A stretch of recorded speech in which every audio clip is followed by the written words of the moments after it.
প্রাথমিক নিয়োগ দুর্নীতি মামলায় হাজিরার নির্দেশ চন্দ্রনাথ সিনহাকে 12 সেপ্টেম্বর আদালতে আত্মসমর্পণের নির্দেশ। 15 দিনের মধ্যে মন্ত্রীর বিরুদ্ধে সমন জারির নির্দেশ এমনটাই সূত্র মারফত খবর। বিচার প্রক্রিয়া শুরুর জন্য রাজ্যপালের অনুমতিপত্র পেশ ইডির বিশেষ আদালতে।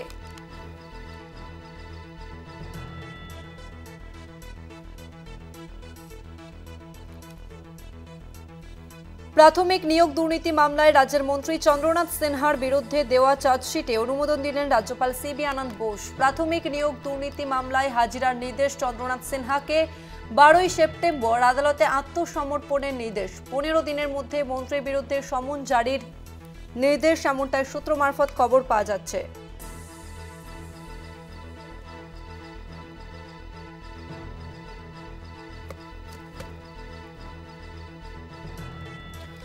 কারামন্ত্রী চন্দ্রনাথ সিনহার বিরুদ্ধে বিচার প্রক্রিয়া শুরু করতে আর কোনো বাধা নয়। মন্ত্রীর বিরুদ্ধে বিচার প্রক্রিয়া শুরুর জন্য রাজ্যপালের অনুমতিপত্র পেশ ইডির বিশেষ আদালতে।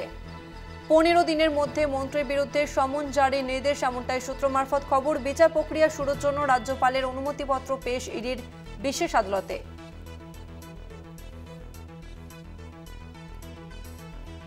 কারামন্ত্রী চন্দ্রনাথ সিনহার বিরুদ্ধে বিচার প্রক্রিয়া শুরু করতে আর কোনো বাধা নয়। আমরা বিস্তারিত জানবো নিউজ রুম থেকে, সরাসরি রয়েছে আমাদের প্রতিনিধি অরিত্র ঘোষ। অরিত্র, কি জানতে পারছো? এই মুহূর্তে সবথেকে গুরুত্বপূর্ণ ডেভেলপমেন্ট, রাজ্যের কারামন্ত্রী চন্দ্রনাথ সিনহা তার বিরুদ্ধে প্রাথমিক নিয়োগ দুর্নীতি মামলায় আর তদন্ত করতে বা বিচার প্রক্রিয়া শুরু করতে কোনো বাধা রইল না।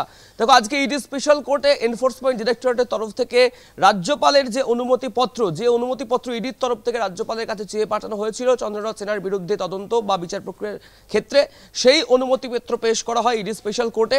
এবং সেই অনুমতিপত্র পেশ করার পরেই ইডির বিশেষ আদালতের যেটা ইডির বিশেষ আদালতের তরফ থেকে নির্দেশ দেওয়া হয়েছে যে আগামী মাসে আদালতে সশরীরে আত্মসমর্পণ করতে হবে রাজ্যের কারামন্ত্রী চন্দ্রনাথ সিনহাকে।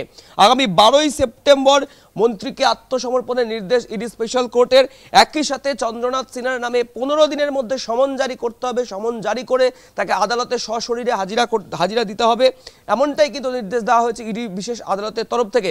দেখো, খুব উল্লেখযোগ্যভাবে প্রাথমিক নিয়োগ দুর্নীতি মামলায় মন্ত্রী চন্দ্রনাথ সিনহার বিরুদ্ধে 2 সপ্তাহ আগেই চার্জশিট জমা দিয়েছিল এনফোর্সমেন্ট ডিরেক্টরেটের আধিকারিকেরা। তারপরে মন্ত্রীর বিরুদ্ধে তদন্ত বা তার বিচার প্রক্রিয়ার জন্য রাজভবনের কাছে অনুমতি চেয়ে পাঠিয়েছিল এনফোর্সমেন্ট ডিরেক্টরেটের গোয়েন্দারা। সেই মোতাবেক রাজ্যপাল সেই অনুমতিপত্র দিয়েছিলেন এবং প্রসিড করেছিলেন যে মন্ত্রীর বিরুদ্ধে যা যা পদক্ষেপ নেওয়া যেতে পারে সেই পদক্ষেপ নিতে পারে ইডি গোয়েন্দারা। তারপরেই যেটা আজকে দেখা গেল, সেই অনুমতিপত্র পেশ করা হলো ইডি স্পেশাল কোর্টে এবং তারপরে ইডি স্পেশাল কোর্টের তরফ থেকে এমন নির্দেশ দেওয়া হলো আগামী 12 সেপ্টেম্বরের মধ্যে আদালতে হাজিরা দিতে হবে, আত্মসমর্পণ করতে হবে মন্ত্রী চন্দ্রনাথ সিনহাকে, রাজ্যের কারামন্ত্রী। দেখো, খুব উল্লেখ্য, এই মন্ত্রী চন্দ্রনাথ সিনহার নাম কিভাবে জড়ালো নিয়োগ দুর্নীতি মামলায়। দেখো, তৃণমূলের নেতা কুন্তল ঘোষ, তাকে যখন গ্রেপ্তার করা হয়েছিল, তার যখন তদন্ত প্রক্রিয়া চলছিল, সেই কুন্তল ঘোষের ডায়েরি থেকে নাম উঠে আসে মন্ত্রী চন্দ্রনাথ সিনহার। পরবর্তী ক্ষেত্রে ইডির তরফ থেকে চন্দ্রনাথ সিনহার বাড়িতে প্রায় 23 ঘন্টার কাছাকাছি সময় ম্যারাথন তল্লাশি চালানো হয়। সেই সময় নগদ 40 লক্ষ টাকারও বেশি সেখান থেকে উদ্ধার হয়েছিল। এছাড়াও ইডি সূত্রে যেটা খবর পাওয়া যায় যে তার 2টি ব্যাংক অ্যাকাউন্টে প্রচুর পরিমাণে টাকা পয়সা লেনদেন হয়েছিল, মানি সাইফন করা হয়েছিল, মানি লন্ডারিং করা হয়েছিল প্রায় 1.5 কোটি টাকার বেশি।